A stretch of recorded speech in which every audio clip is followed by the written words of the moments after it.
The GPS chirped its final instruction as Jake Martinez pulled his Tesla into the driveway of 1742 Aspen Grove Lane. Pinewood Estates wasn't just a neighborhood. It was a meticulously crafted illusion of suburban perfection.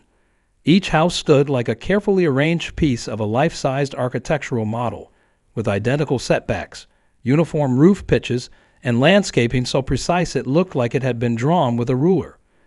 Jake had spent years working his way up in the cybersecurity world, saving every bonus, every stock option.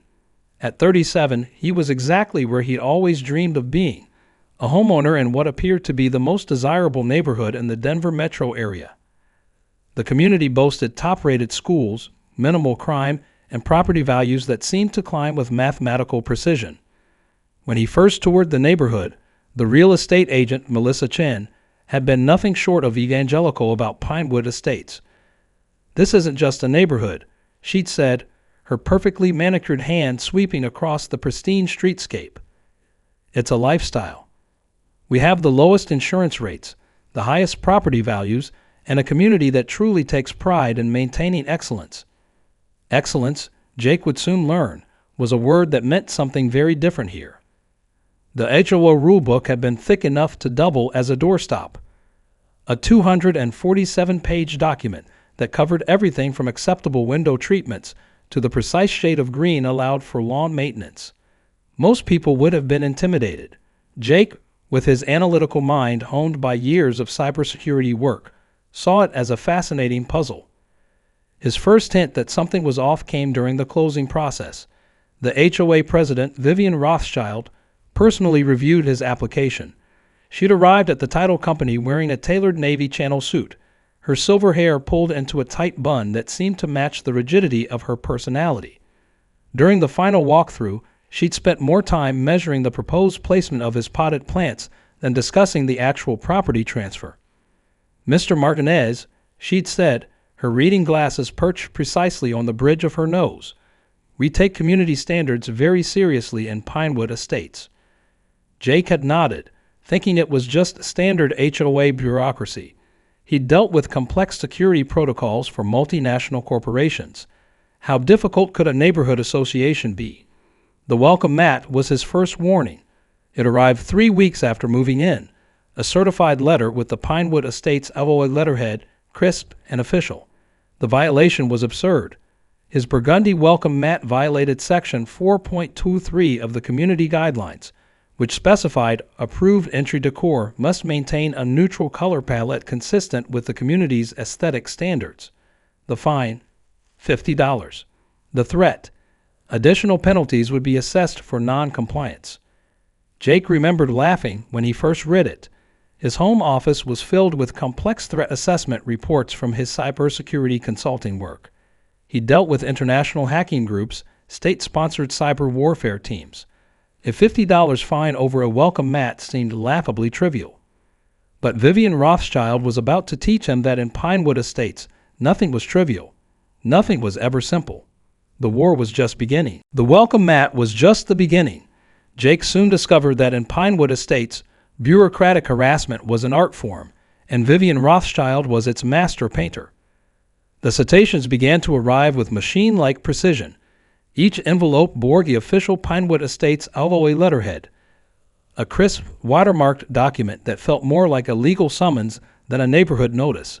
The first wave of violations seemed almost comically specific. Trash cans positioned 3.2 inches beyond the approved curb placement. Potted plants on the front porch exceeding the maximum height by 2 inches. A slight variation in lawn grass height that deviated from the community's approved green spectrum.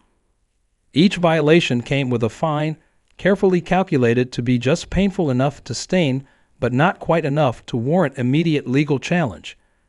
$75 here, $125 there. Death by 1,000 bureaucratic cuts. Jake's background in cybersecurity had trained him to be methodical. He began documenting everything: photographs, measurements, timestamps. He created a digital folder that grew like a metastasizing tumor of HOA correspondence. What began as curiosity quickly transformed into something more, a determination to understand the system that was targeting him. The monthly HOA meeting became his first real battlefield. The community center where these meetings were held looked like something between a corporate conference room and a military briefing space. Beige walls, fluorescent lighting, and a long table where the HOA board sat like a tribunal of suburban justice. Vivian Rothschild presided at the center, her silver hair catching the harsh light, reading glasses perched on her nose like a weapon. "Mr. Martinez," she began, her voice a perfect blend of condescension and professional courtesy, "you seem to have multiple ongoing violations that require immediate correction." Jake had come prepared. Spreadsheets, photographs, precise measurements. He presented his case with the same analytical precision he used in cybersecurity threat assessments. "These citations are arbitrary," he explained, sliding digital evidence across the table. "The measurements are within acceptable ranges. The color variations are minimal." Vivian's smile never reached her eyes. "Rules are rules, Mr. Martinez," she responded, her fingers drumming a precise rhythm on the official HOA binder. "Uniformity is what makes this community exceptional. Your deviation, no matter how slight, undermines our collective standards." It was more than just about trash cans or plant heights. Jake realized this was about control, absolute, unquestioned control. His neighbor, Mike Thompson, watched from the back of the room. An older gentleman with a military background, Mike had been dealing with the HOA's bureaucratic tyranny for years. Their eyes met, a silent acknowledgement of shared frustration. After the meeting, Mike approached Jake in the parking lot. "Be careful," he warned, his voice low. "Vivian doesn't just enforce rules. She creates them as she goes along." The next day, another citation arrived. This time, it was about the shade of gray on his garage door. Apparently, it was 0.5 shades darker than the approved community palette. The fine, $250. Jake realized this was no longer about compliance. This was a systematic campaign of harassment, and he was done playing by their rules. Little did Vivian know she had just challenged someone who made a living finding and exploiting systemic vulnerabilities. In the world of cybersecurity, Jake had taken down international hacking networks. A neighborhood HOA was about to become his most personal mission yet. The fines became a monthly ritual of bureaucratic torture. Jake's mailbox, which he was sure would soon receive a citation for being 0.5 inches too high, became a repository of HOA nightmares. A $500 fine for excessive vehicle presence arrived after his work truck remained parked in his own driveway for 48 consecutive hours. Another $350 citation came for unauthorized landscape modification, when he replaced a dead shrub with a nearly identical plant. The absurdity would have been comical if it weren't so financially draining. Mike Thompson became an unexpected ally in this suburban war. A retired Air Force logistics officer, Mike had seen his share of bureaucratic battles, but nothing quite like the Pinewood Estates HOA. Over weekend barbecues and carefully measured glasses of bourbon, they began to compare notes. "Vivian's been running this place like her personal kingdom for years," Mike confided, showing Jake a drawer full of his own HOA citations. "She's got board members so terrified they won't even speak up at meetings." The pattern became clear. Vivian wasn't just enforcing rules, she was weaponizing them. Homeowners who challenged her faced escalating harassment. Some had been forced to sell. Others simply gave up, beaten down by the constant financial and emotional assault. Jake discovered Mike wasn't the only victim. Sarah Rodriguez, a single mother who worked as a graphic designer, had been fighting her own battle. Her crime? Hanging children's artwork in her front window, a violation of the exterior aesthetic guidelines. The HOA had threatened her with weekly fines that could quickly spiral into thousands of dollars. They started a group chat. Slowly, carefully, homeowners began sharing their stories, documenting their experiences. Jake, with his cybersecurity background, set up a secure communication channel. Encrypted messages, carefully vetted membership. They were building a resistance. The breaking point came during the next HOA board meeting. Jake and Mike arrived together, a united front. They brought documentation, meticulously collected evidence of selective enforcement, financial irregularities, and potential discrimination. Vivian's reaction was immediate and telling. Her perfectly pressed navy blazer seemed to bristle with anger as Jake presented their findings. Citations that targeted specific homeowners, repeated fines against those who questioned the board, a pattern of harassment that went far beyond community standards. "This is completely inappropriate," Vivian interrupted, her voice a sharp knife cutting through the meeting room. "We maintain these standards to protect property values." But the other board members were shifting uncomfortably. Some wouldn't meet her eyes. Jake could see the cracks forming in her carefully constructed facade. Mike leaned forward, his military bearing evident. "These aren't standards," he said quietly. "These are weapons." Behind them, more homeowners began to murmur. Sarah Rodriguez stood up, her hands slightly shaking but her voice steady. "I've spent more on HOA fines this year than on my child's school supplies," she declared. The room was changing. The fear that had long silenced the community was transforming into something else. Anger, determination, a collective realization that they'd been living under a regime of fear. Vivian's control was slipping, and she knew it. What she didn't know was that Jake was just getting started. In the world of cybersecurity, he'd taken down complex networks. A neighborhood HOA was about to become his most personal investigation yet. The war for Pinewood Estates had truly begun. The foreclosure warning arrived on a Tuesday morning, sealed in an official envelope that seemed to radiate malevolence. Jake stared at the document, his hands trembling slightly as he read the carefully worded legal threat. The accumulated HOA fines had now ballooned to $7,245, a number that seemed to have materialized from some bizarre bureaucratic nightmare. Vivian Rothschild had crossed a line. The document was a masterpiece of legal intimidation. Buried in precise legal language was a clear message: pay the fines or lose your home. Each line was a calculated assault, designed to break the spirit of any homeowner who dared to challenge the HOA's authority. Mike Thompson discovered something even more disturbing during their next clandestine meeting. Spread across Jake's dining room table were financial documents that painted a horrifying picture. Mike's forensic eye, honed by years of military logistics, spotted multiple red flags. "Look at these contract awards," Mike said, pointing to a series of invoices. "Vivian's husband's construction company has been getting every major maintenance contract for the past 5 years. And the pricing? It's astronomical." Jake's cybersecurity training kicked into high gear. He began a systematic investigation, creating digital folders, cross-referencing documents, building a case with the same methodical approach he used to trace complex cyber threats. Sarah Rodriguez brought additional ammunition. Her brother-in-law worked in local government, and he'd heard whispers about potential investigations into HOA misconduct in other communities. The Pinewood Estates OA wasn't just an isolated incident. It was part of a broader pattern of community association overreach. The group's communication became more sophisticated. Jake set up a secure messaging platform, using encryption protocols typically reserved for corporate security systems.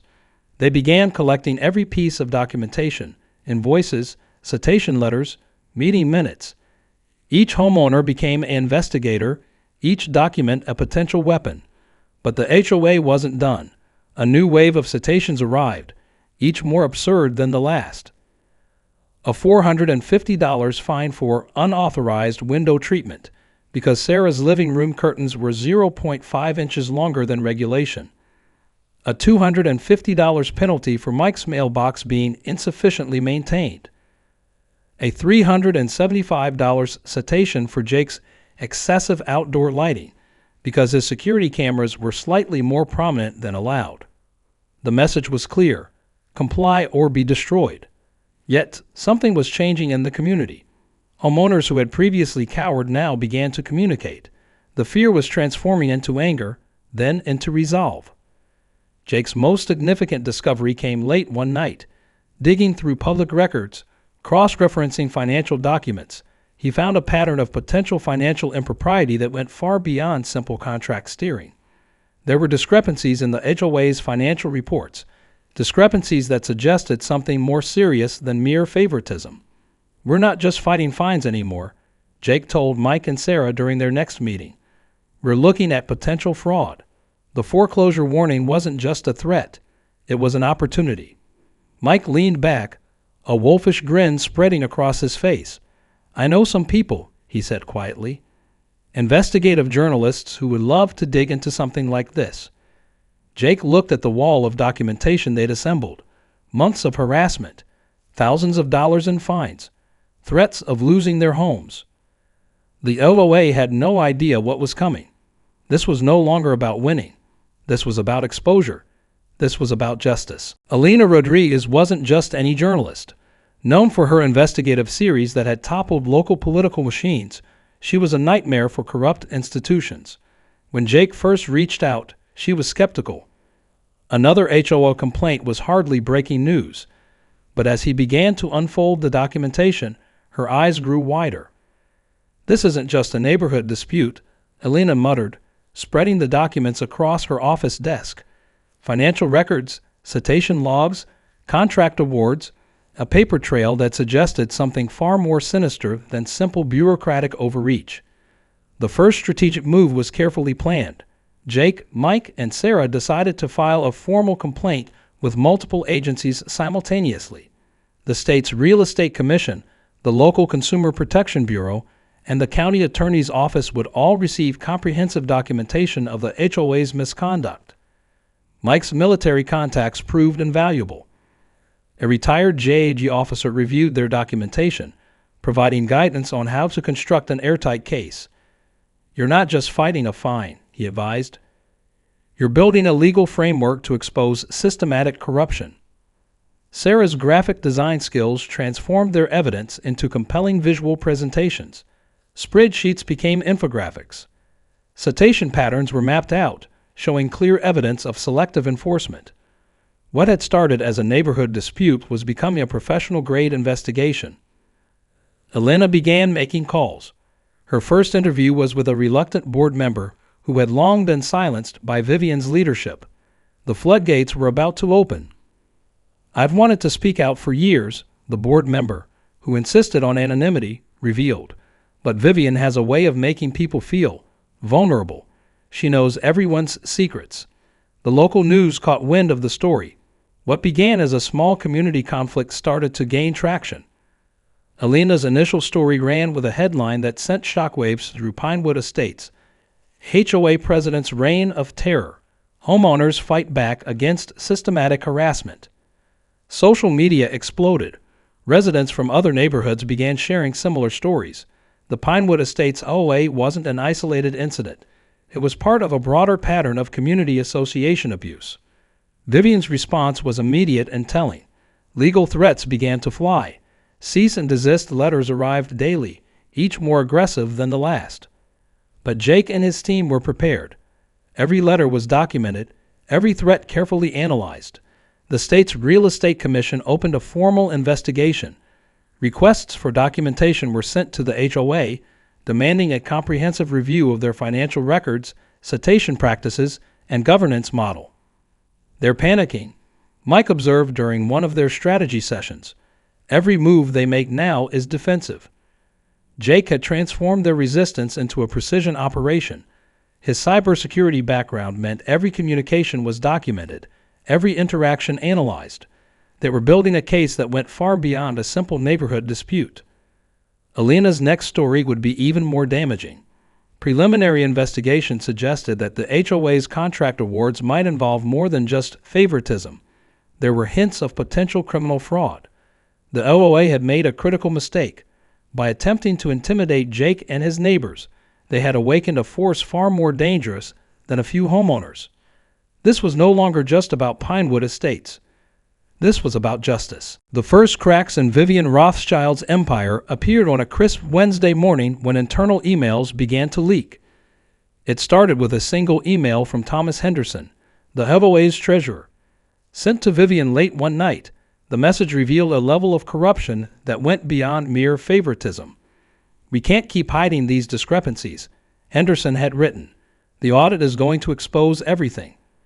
Jake and his team worked meticulously. Each leaked document was verified, cross-referenced, and carefully analyzed. What emerged was a portrait of systematic corruption that extended far beyond petty fines and arbitrary rules. The construction contracts awarded to Vivian's husband's company were the most damning evidence. Inflated pricing, unnecessary work, phantom repairs, a web of financial manipulation that had been quietly bleeding the community dry for years. The total estimated overcharge approached $1.2 million. Board members began to crack. Thomas Henderson was the first to fully break ranks.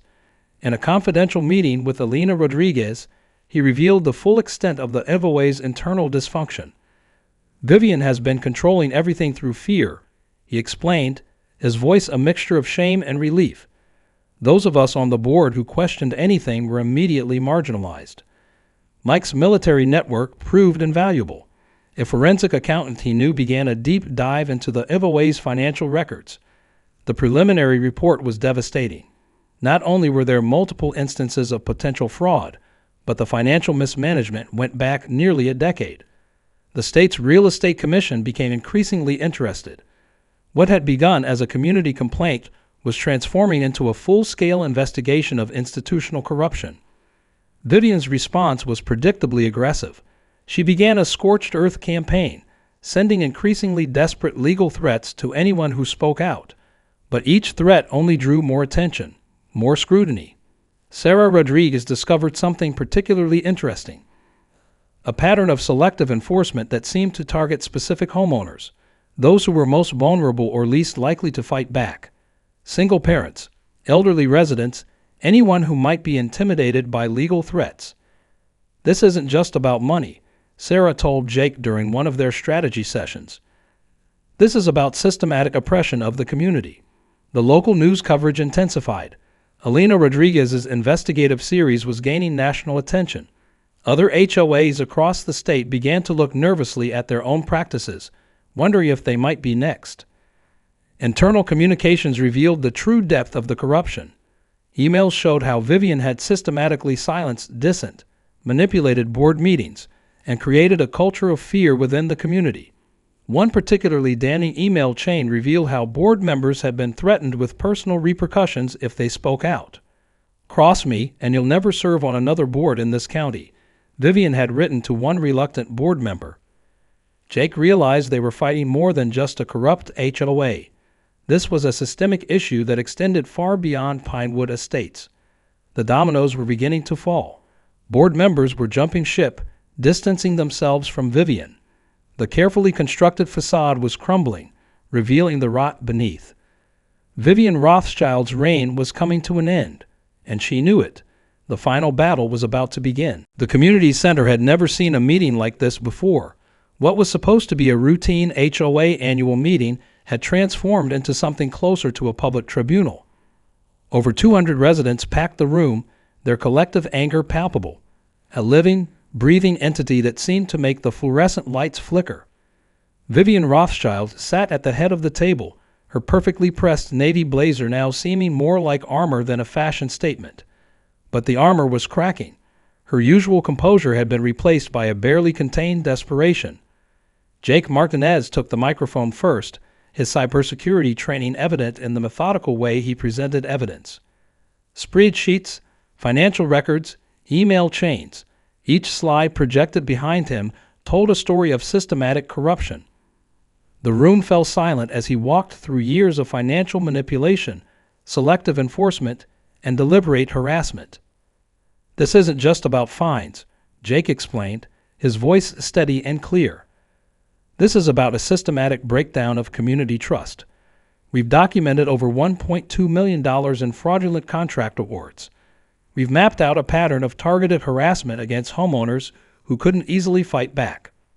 Mike Thompson stood next, his military bearing lending gravitas to the presentation. He detailed the HOA's pattern of targeting vulnerable residents, single parents, elderly homeowners, those with limited resources, to fight back. Sarah Rodriguez's contribution was perhaps the most devastating. As a graphic designer, she had created a visual timeline of the HOA's misconduct. Color-coded charts showed patterns of discrimination, financial irregularities, and systematic abuse of power. The state's Real Estate Commission investigators sat in the front row, taking notes.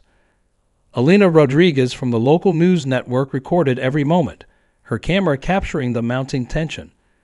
Vivian's attempts to interrupt were met with a wall of collective resistance. Board members who had once supported her now sat in uncomfortable silence.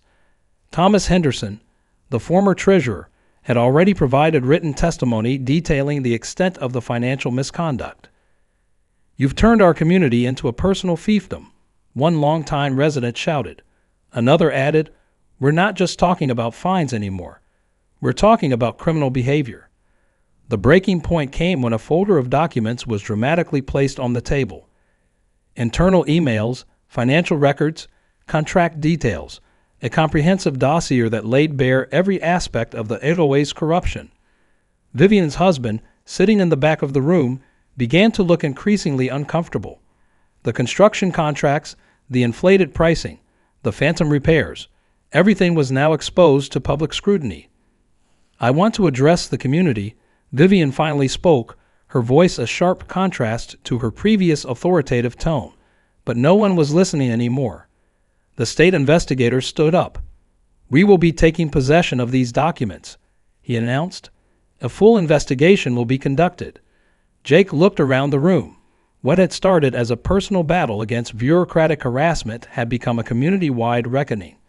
Neighbors who had lived in fear for years were now united, their collective voice drowning out years of intimidation.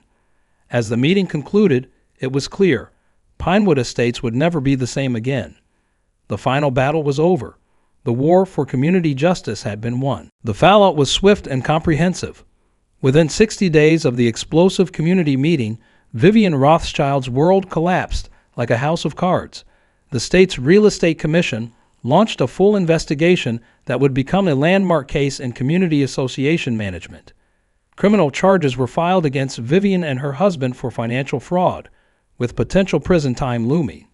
The financial audit revealed staggering details. Over $1.4 million had been misappropriated through fraudulent contract awards, inflated maintenance costs, and deliberate financial manipulation. Every homeowner would receive a substantial refund of improperly collected fines and overcharged fees. Jake Martinez found himself in an unexpected position of leadership.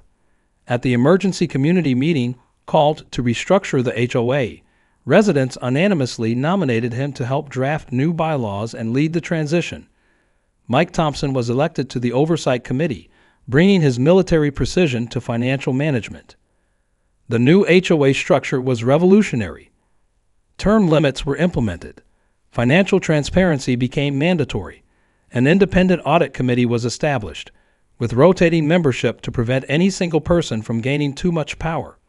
Every contract would be publicly bid, with full disclosure of all proposals and selections. Sarah Rodriguez used her design skills to create a comprehensive handbook, clear, straightforward, and designed to be understood by everyone. Gone were the days of incomprehensible legal jargon and hidden clauses. Vivian's husband's construction company was blacklisted. The contractors who had participated in the fraudulent scheme found themselves unable to secure work in the entire county. Their reputation was destroyed. The local news coverage turned the Pinewood Estates case into a cautionary tale. Alina Rodriguez's investigative series won multiple journalism awards, bringing national attention to the systemic issues in HOA management.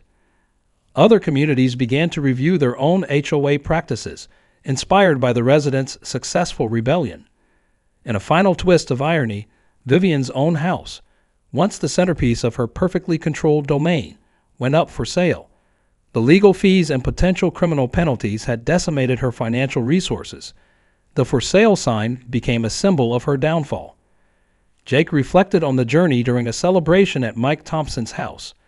What had started as a personal battle against a welcome mat citation had transformed into a community-wide revolution.